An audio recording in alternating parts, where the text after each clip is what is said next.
Oh, what's going on, my trainer club? We have a legendary dinner hour coming tonight with, you better believe it, Groudon. So every gym in your entire area is going to be packed full with raids. So what I'm gonna do is help you break down my top tips so I can help you maximize on this epic tonight battle. Let's do it. Welcome to the trainer club, guys. Here we go.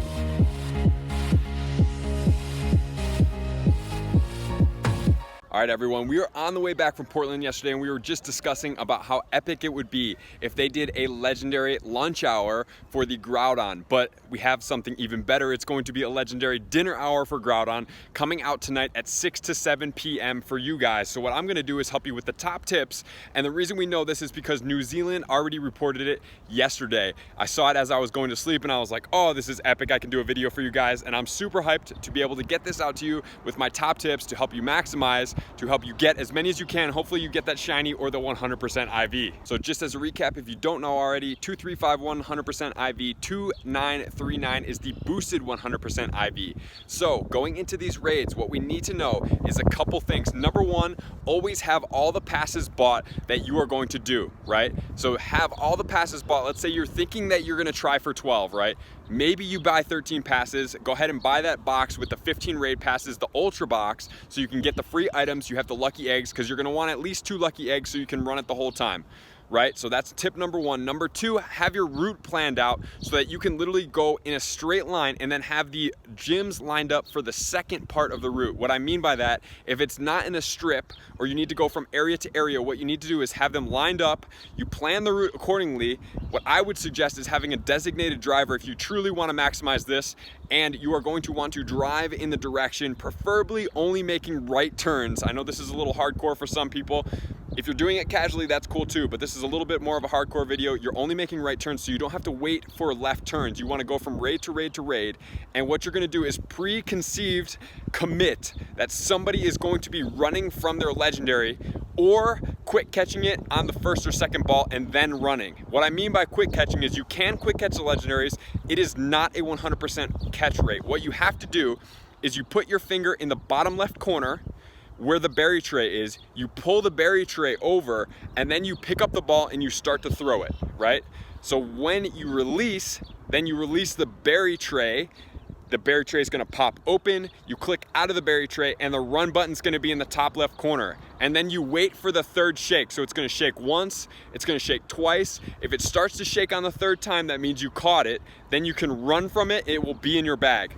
The other thing you can do is if it's on a last ball, let's say you're pushed for time, last ball, what I do is I do this exact same technique, except I pull the berry tray off. The second I hit it, I click out and I run, because you either caught it or you didn't. There's no point to wait to watch it bust out. Like, skip that animation, get on to the next raid. And the reason why I'm saying that you need somebody to run is because you need to have the timer started basically on that next one. If you have a shiny, right? The shiny is going to catch it, right? Obviously, and that person can go right in. So you announce, hey, I got the shiny, I'm gonna catch it, I'm gonna go. If you have a good one you wanna catch, be committed that you're gonna catch it, and you could potentially miss this next raid.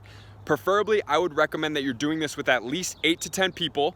You have at least 100 Poke spots available in your bag, especially if you're running your Gotcha or your Plus in the background. And then also that you have enough revives and your Pokemon are ready to go and you have your battle party set up. I would say with all Gyarados, because the new way that it's selecting DPS. It's not selecting based on moveset anymore. So it's only going DPS. That means it can put grass Pokemon in when it has Fire Blast if they're higher DPS, right? And it can also put water Pokemon when it has Solar Beam. So it's not selecting and telling you what the move is of Pokemon. It does not let you know anymore. It just puts on strictly DPS, which is slightly problematic. Having a Venusaur going against a Fire Blast is going to demolish that guy extra quick. It's not going to be efficient to beat him. And if you do this properly, it is going to go very fast, very efficient. The goals are literally not to get candy, in my opinion, on this. It's literally to see as many good ones as you possibly can, so you're committed to run. It doesn't matter if you catch them or not. Number two, to try to either get 100%, right? Or you're trying to get the shiny, and that's it. That's literally the only purpose, and you're getting XP probably as well. So run those lucky eggs. You have an hour, so you need 2 lucky eggs, 2 star pieces if you're gonna run that. It's not giving us the bonus Stardust or candy on the Groudon catch, which is actually very surprising to me because he is an event Pokemon. I don't know how that correlates, but it's just not going on, so we're not gonna focus on that. So don't worry about the Pineapple berries. focus on catching the good ones, commit to skipping, have somebody bail out. Lowest CP I would suggest is the one that bails out. So if whoever has the lowest CP, boom, you quit, you go right into the next lobby as you pull up, and you are in the lobby starting the countdown timer so that you can maximize, because we only have so much time. There's 2 minutes before the raid starts. You need to get somebody in that lobby, start going down, everybody's trying to catch it, and it's really a commitment of like 2 to 3 to 4 balls, right? 2 to 3 to 4 ball throw, and you know you're running after that. You either caught it, you didn't, it's not a big deal. It's only 3 candy. You already probably have enough of them if you've been raiding like I've suggested, and you're on to the next one. So you absolutely want to maximize this. And then what I mean for the designated driver, you have one person that's driving, they know exactly the gym route, and it's super important to know your gym route. As you can see where I'm at right now, we have about 6 gyms. I want to know, where do I park to get in the car after we're done with these, or if I need to get in the car and we're done with walking, right? Because there's a couple places that you need to walk, and then you can get into a car and go to the next area. So the key is to really just have your route planned, have everything ready to go, start in the most densely populated gym area in your place, have everybody tuned up, and then you have the cars ready to go. You get into the cars, you get to the next area, and you go. So this is hardcore, I know. Some people don't want to do this, and that's perfectly okay. Just show up, do a group. But what I've seen is the more people that are in a raid, and I know it sounds silly, you're like, well, obviously you're gonna get more shinies, but I'm telling you, like, at least 1 to 2 to 3 people will get a shiny every raid if you're doing with at least 10 to 12 players. I'm telling you, like the 12 player and up, it's just amazing. So that's one thing to consider. Do it with a lot of players. You get to kill a lot. You don't have to worry about your items because you already have all your passes stacked up and you are ready to go. They're going from gym to gym to gym. Somebody is playing for their phone, right? So they're obviously not playing and driving, not a smart idea.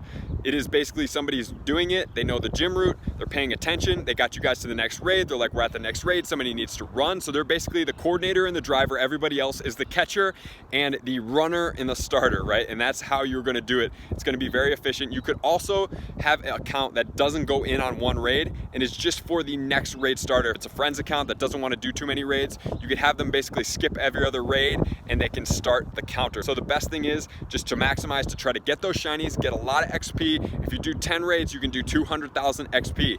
Pretty solid in an hour, right? And then you're also gonna get the Stardust and candy. And if you get the good one, go ahead and skip it. If you need to see any of my videos on how to catch or set up your parties going with that, I suggest the Gyarados. And then I also suggest that you make sure to have a lot of fun. That's the number one. So thank you for tuning in, guys. 6 o'clock tonight. Get ready for all those shiny Groudon. Hope you get it.